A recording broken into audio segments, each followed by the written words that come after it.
It was a quiet Tuesday morning in the small town of Mill Creek, Kansas. The sun had just come up over the fields, painting everything in soft gold. Birds chirped, cows mooed, and somewhere out on the edge of town, Jake Harris stepped out of his house with a cup of coffee in one hand and his dog Max trotting beside him. Jake wasn't rich, but he worked hard. He owned a small farm with some cows, a few chickens, and more land than he knew what to do with. His daughter Lila was 16 and already smarter than most grown-ups Jake knew. She liked science, space, and asking questions no one could answer. That morning, nothing seemed unusual until something did.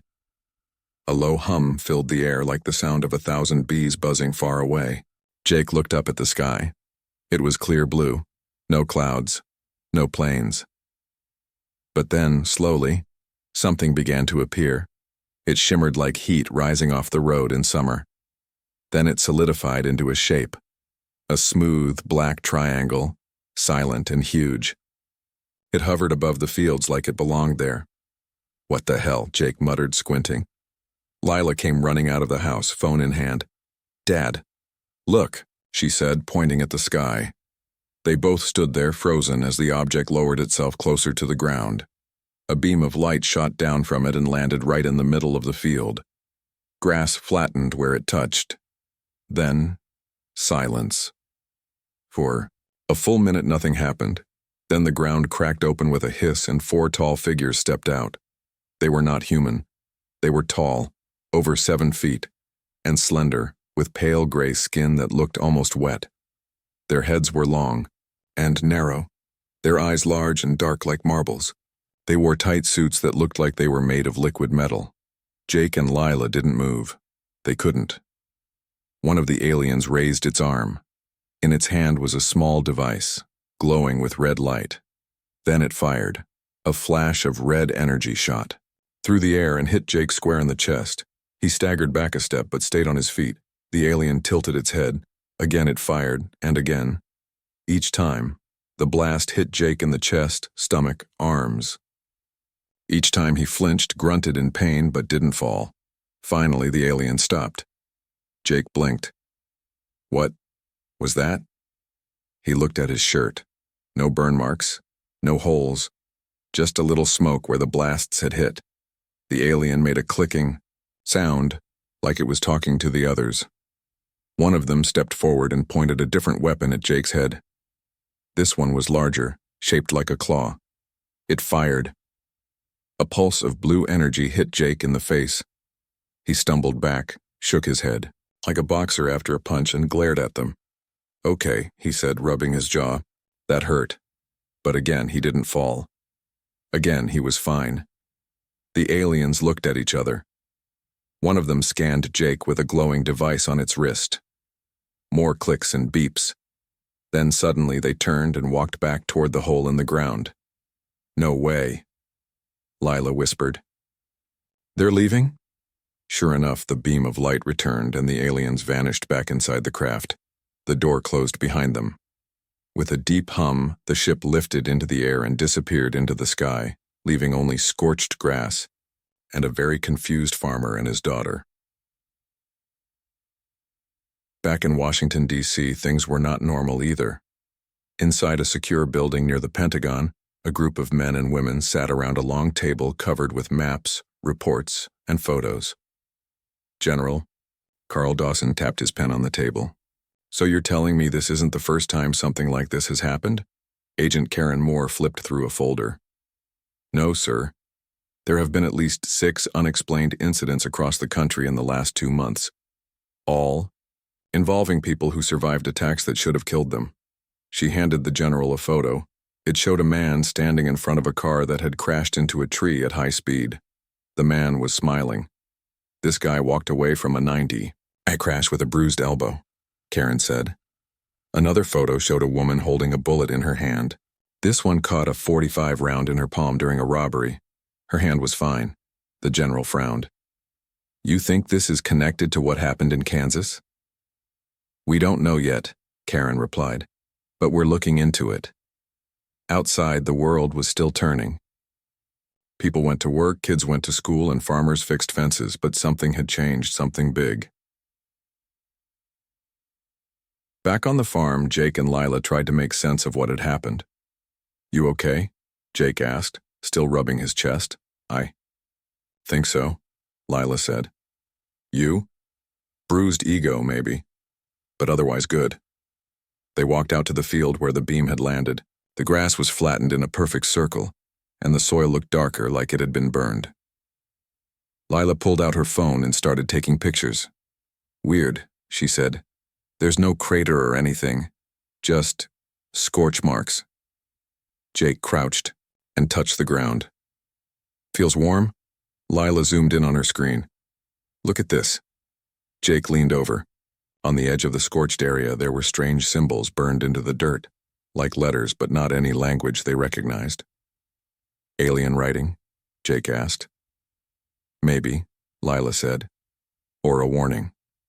Jake looked up at the sky again. "Well, if they come back, I hope they bring snacks next time." Lila laughed, but it was nervous laughter, because even though they were both still standing and even though they hadn't been hurt, one thing was clear. They had just met aliens, and those aliens had tried to kill them, and failed. Meanwhile, halfway across the galaxy aboard a sleek Zalari scout ship named Tivarun, things were not going well. Inside the command chamber, 4 crew members stood before a tall, silver-skinned commander named Virek Tal. Behind him, a holographic image played footage from the encounter in Kansas. The humans, Jake and Lila, standing strong while weapons designed to melt steel bounced off their skin. Virek Tal stared at the image for a long time. Then he spoke. "Run the scans again. Every angle, every frequency, every test." "Yes, Commander," said the analyst. The room fell silent. After a moment, another officer asked, "Could it be armor? Some kind of hidden tech?" "No," Virek Tal said. "We tested for that. Nothing.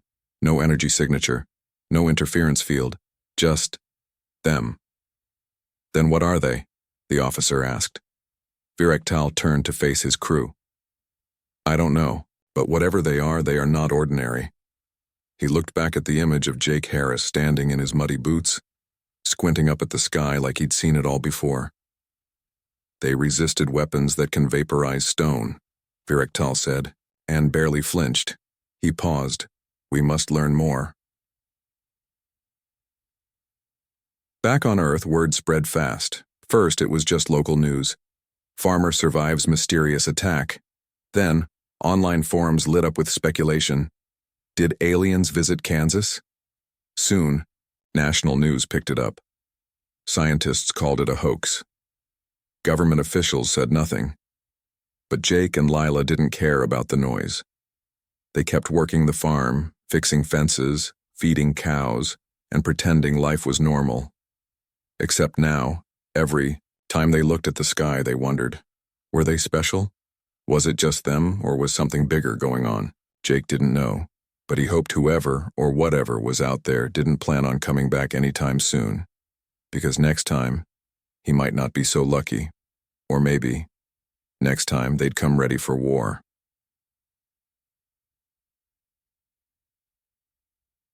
And somewhere deep in the stars a message was sent, from the Zalari scout ship to the rest of the galactic network. "Warning, planet Earth. Life forms resistant to standard weaponry. Proceed with caution." The message spread quickly. Across trading posts, military bases, and scientific stations, the name Earth began to circulate. Not as a target, not as prey, but as something else entirely. Something new, something unknown, something dangerous. Across the stars, in places humans had never even imagined, word began to spread. The message from the Zalari scout ship traveled fast. It passed through data hubs, trade stations, and military outposts on glowing screens and whispered voices. "Warning, planet Earth. Life forms resistant to standard weaponry. Proceed with caution." It was strange. Most planets were easy to understand. Some were rich in minerals, others full of warlike species. But this one, Earth, was different. No one had ever seen a species that could just walk away from stun beams and plasma bursts like they were nothing. And now, Everyone wanted to know more.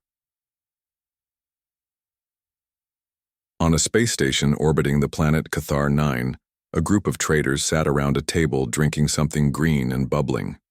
One of them, a tall insect-like being named Varnock, tapped his clawed fingers. On the table. "I heard about these Earthlings," he said. "They don't get hurt by weapons?" Another trader, a round jellyfish-like creature floating inside a glass suit, bobbed up and down.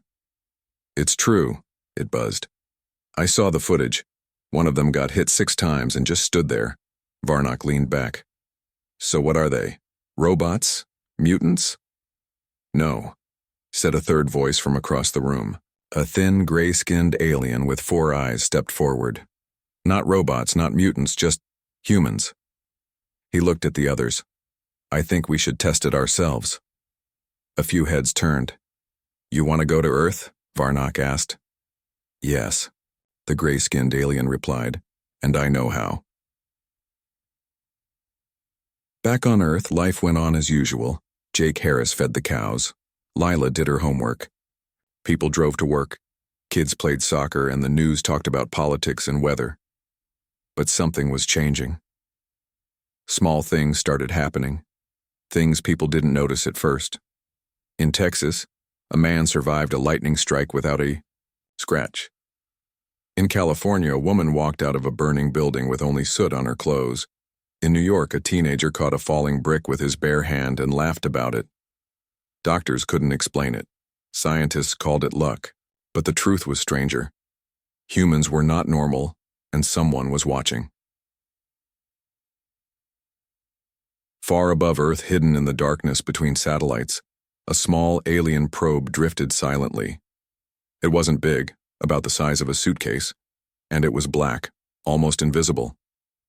Inside, it carried cameras, sensors, and a simple mission: observe. It watched Jake Harris fixing a fence. It watched Lila walking to school. It watched a group of teenagers playing basketball. Then, suddenly, one of the teens jumped higher than anyone should be able to, grabbed the ball midair and dunked it with one hand. The probe recorded everything. It sent the data back to its home world. The reply came quickly. "Interesting.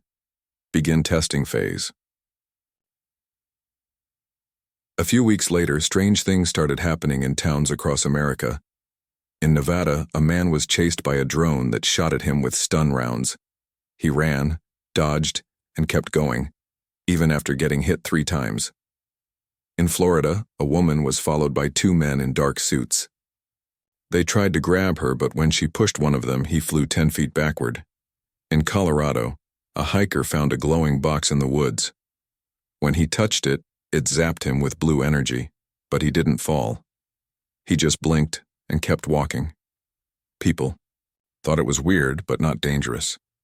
Until one night in Chicago, a man named Terry Lang was walking home from work when he felt something behind him. He turned around. Nothing. Just streetlights and empty sidewalks. Then, a flash. Something hit him in the chest, hard. He stumbled back, coughing. Then he looked down. There was a hole burned into his jacket, but no burn mark on his skin. He turned again. Standing in the shadows was a figure, tall, thin, with large black eyes. It raised its arm. Again, it fired. Terry ducked, rolled, and got back on his feet. The attacker paused. Then, slowly, it turned and disappeared into the night. Terry stood there, heart pounding. He didn't call the police. He didn't tell anyone. But the next day, he bought pepper spray, a flashlight, and a baseball bat, just in case. Meanwhile, in Washington, D.C., Agent Karen Moore sat in a dimly lit room with a group of officials. On the screen in front of them were reports from across the country. "More attacks," she said, flipping through pages. "Different cities, different victims. Same result, no injuries." General Dawson frowned. "You're saying these weren't just accidents?" Karen nodded. "We think someone or something is testing us." Dawson rubbed his chin. "Aliens?" "We don't know for sure," Karen said. "But we've tracked some unusual activity in low orbit." Something is watching us. Dawson looked at the photos on the screen. Faces of ordinary people who had survived impossible things. They're not just watching, he said. They're learning. Karen didn't answer, because deep down she knew he was right.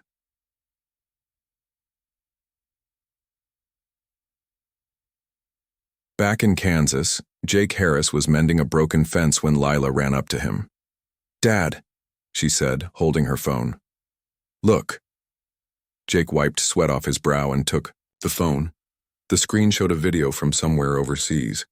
A man in Japan was standing in front of a crowd. He held up a gun, aimed it at his own head, and pulled the trigger. The gun clicked. Nothing happened. He smiled. Then he handed the gun to someone else who fired it at him point blank. Again, nothing. The crowd gasped. Lila looked at Jake.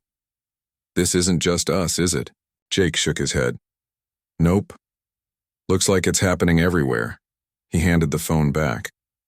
"But why?" Lila asked. Jake looked out over the fields. "Maybe we're not supposed to die." Lila gave him a confused look. "What do you mean?" Jake shrugged. "I don't know. Maybe someone made us tough. Maybe we're built for something bigger." Lila stared at him. "You think we're like superheroes?" Jake chuckled. "Nah, we're just lucky." But deep down, he wasn't sure anymore. Back on the alien station near Cathar 9, the traders met again. Varnock sipped his drink. "So, what did you find?" the gray-skinned alien answered. "More tests have been done, across multiple locations. All results match." Varnock leaned forward. "They really can't be hurt?" "Not easily," the gray alien said. "Their bodies react to danger in ways we don't understand, like armor that turns on when needed." Another trader spoke. "So what do we do now?" The gray alien looked at them. "Now? We send more probes, more agents. We need to know how they do it." Varnock grinned. "Or maybe we take one." Silence filled the room. Then the gray alien said, "That would be a mistake." "Why?" Varnock asked. "Because if we try to capture one," the gray alien said, "they might come looking for us." Back on Earth, the stories kept spreading. Online forums exploded with theories. Some people thought it was a government experiment. Others believed aliens had blessed humanity, but most just thought it was cool. Kids started making videos trying to test their limits. Some punched walls, others jumped off roofs, most got bruises. But a few, they landed on their feet and walked away, like they were born to survive.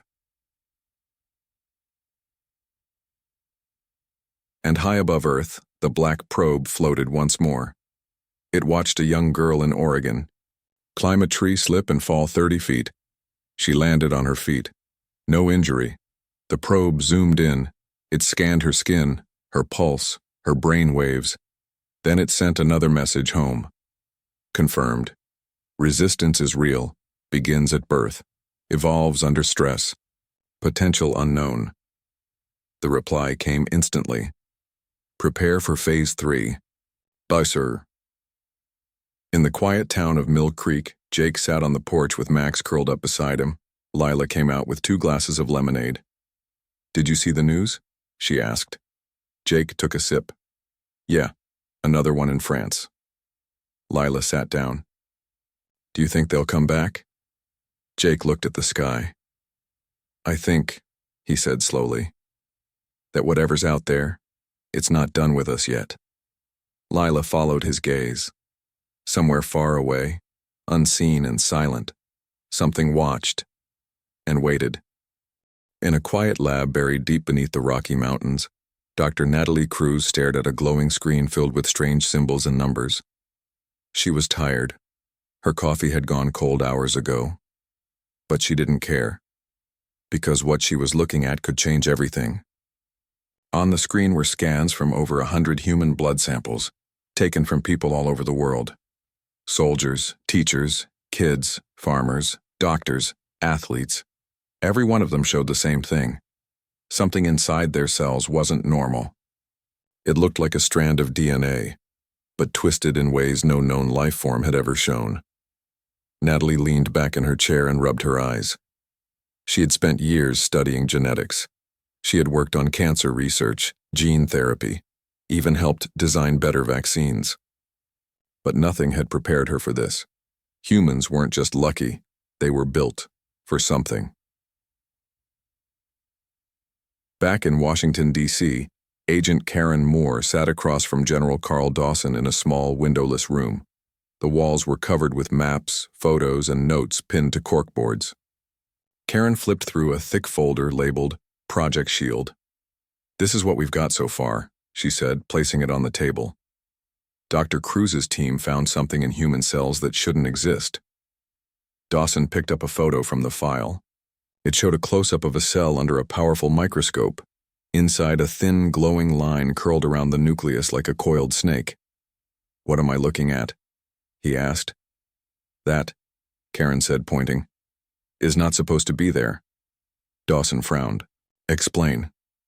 Karen took a breath. "It looks like a protein chain, but it doesn't match anything in our genetic database. It acts like a shield when the body senses danger, like an emergency defense system." Dawson stared at the image. "So humans are immune?" Karen nodded. "Not completely. But they can survive things that should kill them. Energy weapons, high falls, even some poisons." Dawson leaned back. "And you're telling me this started recently?" "No," Karen said. "It's been in us for a long time. Maybe always." Dawson raised an eyebrow. "You're saying humans have been walking around with built-in armor for centuries?" Karen shrugged. "Maybe longer." Dawson shook his head. "This changes everything." Karen gave him a serious look. "I know." Meanwhile, in Kansas, Jake Harris stood in his barn, fixing a broken plow. Lila sat nearby on a hay bale, scrolling through her phone. "Dad," she said suddenly, "did you know scientists are saying something weird is going on with people?" Jake grunted as he tightened a bolt. "Yeah? What kind of weird?" "They think it's in our blood," Lila said, "like our bodies are protecting us somehow." Jake wiped his hands on a rag. "Well, that explains why I didn't die when those aliens shot me." Lila looked up. "Do you think it's why other people are surviving weird stuff too?" Jake thought for a moment. "Could be. But then why now? Why did it start showing up only recently?" Lila shrugged. "Maybe it takes something big to turn it on." Jake gave her a curious look. "Like what?" Lila looked out the barn door toward the fields. "Maybe seeing aliens or almost dying, something scary enough to make it wake up." Jake chuckled. "Great. So if I fall off the roof, I might get superpowers." Lila smiled. "Don't try it." Jake laughed. "No promises." Back at the lab, Natalie was running more tests. She pulled up a side-by-side comparison of two cells, one from a regular lab rat and one from a human. The rat cell was simple, just the usual structures and DNA strands. But the human cell, it had that strange glowing thread again. Natalie zoomed in. As she watched, the thread pulsed slightly, as if reacting to something unseen. She ran a simulation, trying to see how it worked. The results came back fast. When exposed to high levels of stress or energy, the thread lit up like a power line. It created a tiny electromagnetic field around the cell, a shield, a real living force field. Natalie stared at the screen. Then she whispered to herself, "We're not just protected, we're engineered." Word spread quickly through the government. Within days, the president was briefed. Behind closed doors, top officials debated what to do. Some wanted to keep it secret, others wanted to tell the world. But one thing was clear: if humans had this ability, someone else had given it to them, and they needed to find out who. Across the galaxy, on a floating trade station orbiting the planet Cathar 9, the gray-skinned alien met again with the traders. Varnock, the insect-like trader, tapped his claws on the table. "So what's the news?" he asked. The gray alien placed a small data chip on the table. Earth scientists have discovered the shield. Varnok's eyes widened. Already? Yes, the gray alien said. They don't understand it yet, but they're close. Another trader, a floating jellyfish, buzzed nervously. Does this mean they'll start asking questions? It already has, the gray alien replied. Their leaders are talking, their scientists are testing. They want answers. Varnok grinned. Good. Let them dig deeper. Let them find the truth.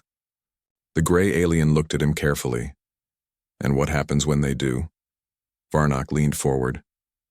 Then we'll see what they're really made of. Back on Earth, in a small town in Colorado, a man named Terry Lang sat in his kitchen drinking coffee. He still remembered the night the stranger tried to attack him. He hadn't told anyone, not even the police. But since then, things had changed. He had started noticing little things. His reflexes were faster. His strength felt stronger. Once he lifted a car tire by himself without straining. He looked at his reflection in the coffee. Something was different. He didn't feel sick. He felt alive. Outside, a wind blew through the trees, and somewhere, far away, someone was watching. Back in the lab, Natalie was reviewing old records. She had begun digging into ancient human remains, bones from thousands of years ago. What she found shocked her. Even in bones from 10,000 years ago, the same strange protein thread existed. It had been part of humanity for a very long time. But who had put it there and why? She pulled up another file. This one contained reports from archaeologists who had studied a strange site in Antarctica, a place where something had been found frozen beneath the ice. The report was short. Unidentified object, organic material, unknown origin. Natalie stared at the words. She typed a new search command. Ancient alien contact. Hundreds of results came up. Artifacts, structures, stories from old civilizations, pyramids, cave paintings, stone circles, all hinting at something older than history, something watching. Waiting. Natalie closed the file. Her heart was pounding. She finally understood. This wasn't just science. This was history. And maybe, just maybe, it was also the future. In Washington, Karen and Dawson met again. We need to send someone to Antarctica, Karen said. Dawson looked at her. To dig up a frozen mystery? Karen nodded. Yes. Because if this started there, that's where we'll find the truth. Dawson sighed. You realize this could cause panic. Karen gave him a serious look. Better panic than ignorance. Dawson studied her for a long moment, then he nodded. Fine, we'll go. Back on the alien station, the gray alien received a message. It opened with a single line. Phase 3 complete. Subject awakened. Genetic response confirmed. The gray alien read it slowly, then it turned to Varnok. They're waking up, he said quietly. Varnok grinned. Good. Then let's see how strong they really are. Back in Kansas, Jake and Lila sat outside watching the stars. I wonder if we're the only ones, Lila said. Jake looked at her. You mean like other planets with people like us? Lila nodded. Or maybe even worse. People who don't have this shield. Jake thought about it. Maybe that's why we have it. To protect us. From what? Lila asked. Jake didn't answer right away. Instead, he looked up at the sky. Somewhere out there, the truth was waiting. And soon, they would find it. Far out in space, on a dusty moon orbiting a dead planet, a man named Derek Lang wiped sweat from his brow and stared at the ground in front of him. He was an engineer, not a soldier or a scientist. He had come to this place with a mining crew, looking for rare metals and minerals. But what they found instead was something no one expected. A door. Not just any door. This one was huge, made of some kind of black stone that looked like it had been carved by giants. It stood alone in the middle of a dry, rocky field, half buried in dust.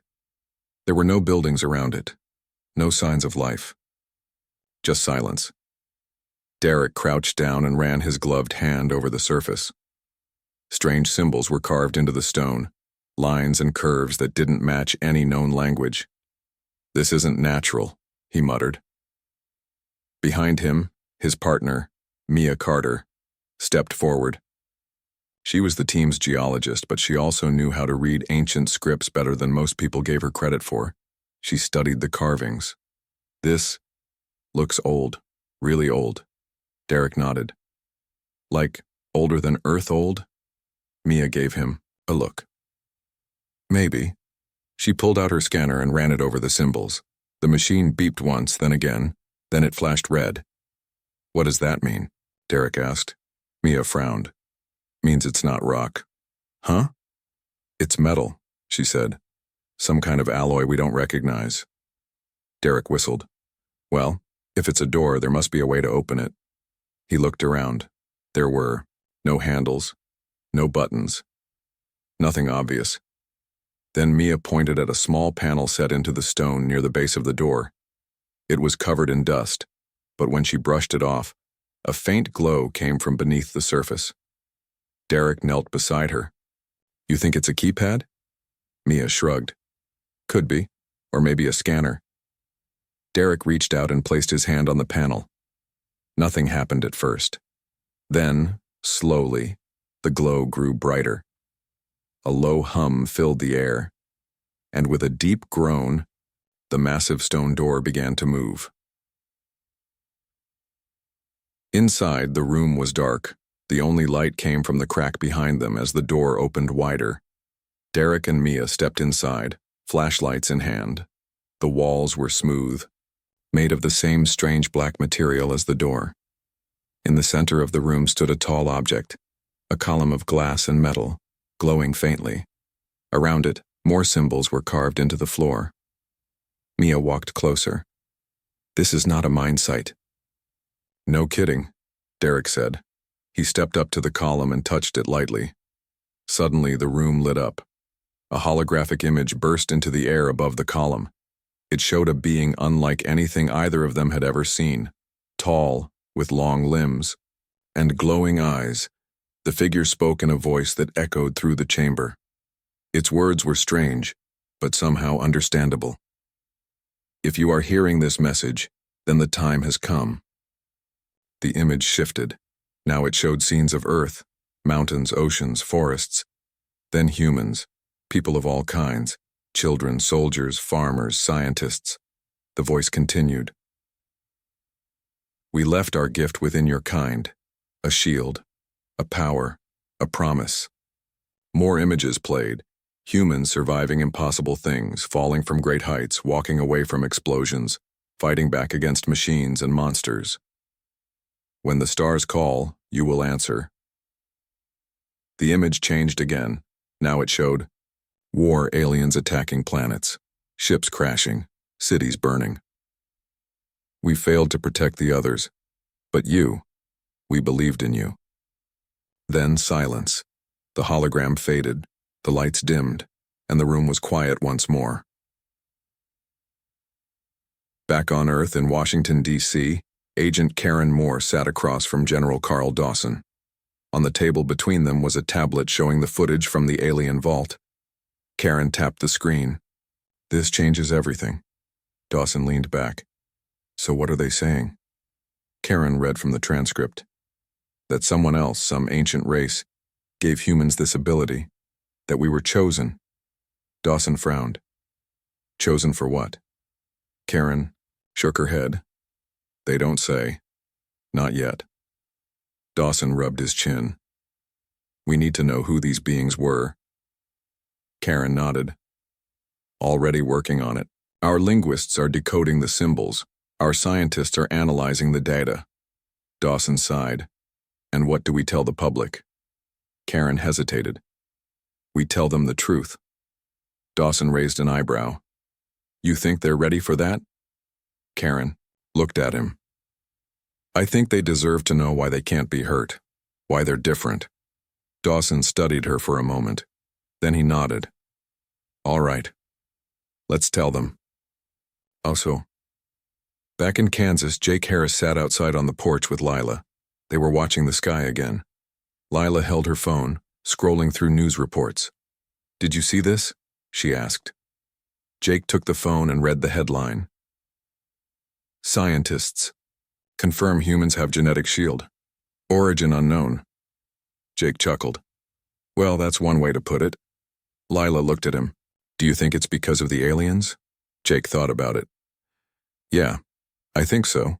Lila frowned. But why us? Why did they choose humans? Jake leaned back. Maybe because we needed it. Maybe because we were strong enough to use it. Lila tilted her head. Or maybe they saw something in us. Jake smiled. Maybe. Or. Across the galaxy, on a trade station orbiting Cathar 9, the gray-skinned alien watched the same news report. Beside him, Varnock clicked his claws together. Well, Varnock said, looks like they figured it out. The gray alien nodded. Yes, and now they'll want answers. Varnock grinned. Good, let them ask. The gray alien turned to him. And if they start digging deeper? Varnock's grin widened. Then let's see what they're really made of.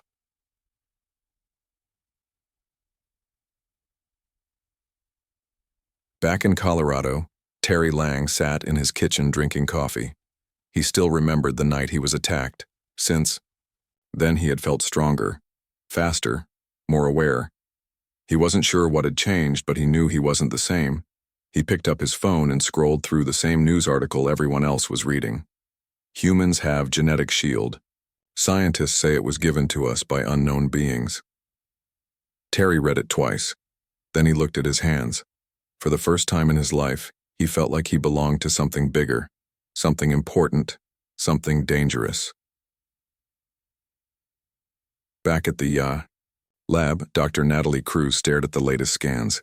She had compared the DNA samples from the holographic message with human genetic code, and it matched. Not exactly, but close enough to confirm one thing. The ancient race that built the vault had created the shield inside every human. She typed a new line into her notes. We are not just protected. We are prepared. She leaned back in her chair. Somewhere far beyond the stars, the ones who had given humanity this gift were gone. But their work remained, and now it was waking up. In Antarctica, a U.S. military team arrived at the frozen site where the unknown object had been found years ago. They brought tools, drills, and scientists. They dug deep into the ice. And finally, after days of work, they found it. A second vault, smaller than the one on the moon, but still active, still waiting. One of the soldiers stepped forward and placed his hand on the icy surface. Lights flickered beneath the frost. Then slowly, the door began to open. Back in Washington, Karen met with the president. We have confirmation, she said. The shield was not random, it was placed in humans by another species. The president looked at her. And what does that mean for us? Karen took a breath. It means we're not just lucky, we were chosen for something. The president studied her for a long moment. Then he nodded. Tell the world. Karen smiled. Yes, sir. Back in Kansas, Jake and Lila sat outside under the stars. They could hear planes flying overhead, military jets heading toward somewhere secret. Lila looked at Jake. Do you think we're going to meet them? The ones who gave us this power? Jake thought about it. I don't know, he said. But if they're out there watching us, he looked up at the sky, then I hope they like what they see. The sky over New York City was dark. Rain had just stopped falling and the city lights reflected off wet streets. But something else lit up the night now. A ship, big, black, shaped like a claw. It hovered above Central Park, silent and heavy with danger. People on the ground looked up. Some screamed. Others filmed it with their phones. Inside the United Nations building nearby, Agent Karen Moore stood with General Carl Dawson, and a group of high-ranking officials. On the screen in front of them, the alien ship circled slowly. Karen didn't blink. They're not here to talk. Dawson nodded. Then they're here to take. He turned to one of the officers. Get me the Joint Chiefs. Across town, Jake Harris sat in a small diner with his daughter Lila. They were eating burgers when the power flickered. Outside, people were running. Sirens wailed. Jake looked out the window. The sky was full of ships now, smaller ones, fast and sharp, flying low. He recognized the look. Not friendly. Lila's phone buzzed. She read the message and looked at him. They're saying it's the Cleric, she said. Jake frowned. Who? Lila scrolled through more news. An alien species. They've conquered dozens of planets. They don't ask questions, they just attack. Jake took a deep breath. Well, guess we're next. Liar. Back at UN headquarters, Karen got an update from a tech officer.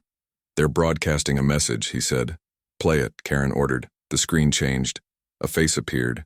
Sharp teeth, glowing eyes, a voice that sounded like thunder. This world is now property of the Cleric Empire. Surrender and you will serve us. Resist and you will die. The screen went black. Silence filled the room. Then Dawson spoke. Tell every base, every soldier. We're not backing down. Karen gave a nod. Time to show them what humans are made of. In Colorado, Terry Lang stood outside. His house. His dog barked, sensing something before he did. Terry looked up. Jets flew overhead. Military planes, fighters, bombers. He knew what was coming. He grabbed his coat and ran inside. Minutes later, he was in his car, heading toward the nearest military base. He wasn't a soldier, but he felt ready. The Cleric landed in several places across the globe: New York, London, Beijing, Moscow. Their troops moved fast, tall, armored warriors with glowing weapons. They expected surrender. What they got was something else. In New York, soldiers lined up in Times Square. They had no special armor, no alien tech, just guns, training, and guts. As the Cleric marched forward, one of their leaders raised a weapon. He fired. A beam of blue energy shot through the air and hit a human soldier in the chest. Nothing happened. The soldier didn't fall, didn't scream, just blinked and kept aiming. The Cleric leader stared. Then he fired again, and again. Each time the blast hit the soldier, but bounced off like water off stone. Behind him, other soldiers stepped forward. One pulled a grenade, another aimed a rifle. They didn't wait for orders. They attacked. In London, a police officer named Mia Carter. Yes, the same Mia who had been on the moon, found herself caught in the middle of the battle. She was helping civilians escape when a Cleric soldier cornered her. He raised his weapon. She closed her eyes. Then, a loud crack. She opened her eyes. The soldier was on the ground. Standing behind him was a man in a hoodie holding a baseball bat. You okay? He asked. Mia nodded, stunned. The man smiled. Let's kick some alien ass.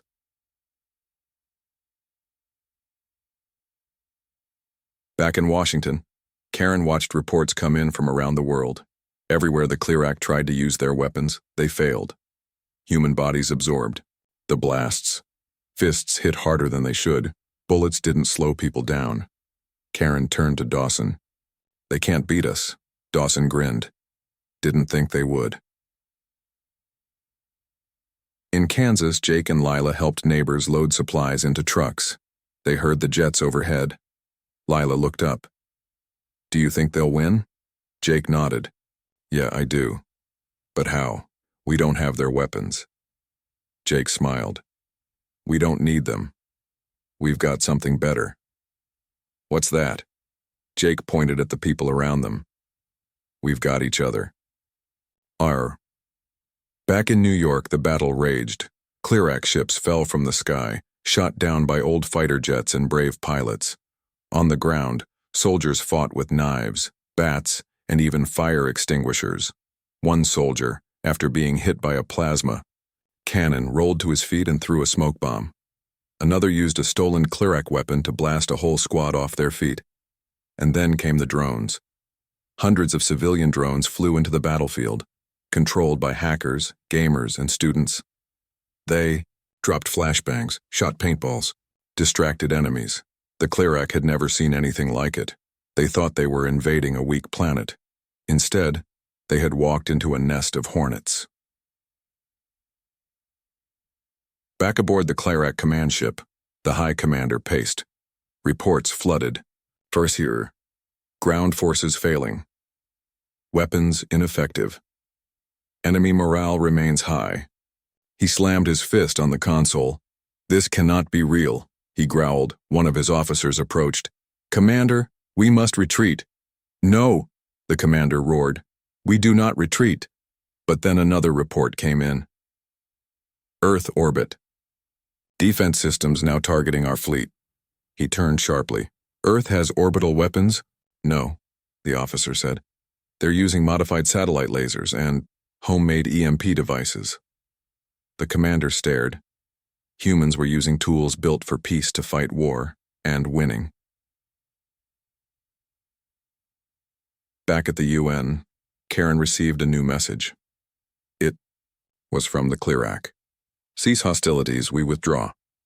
Dawson read it and laughed. Too late, he said.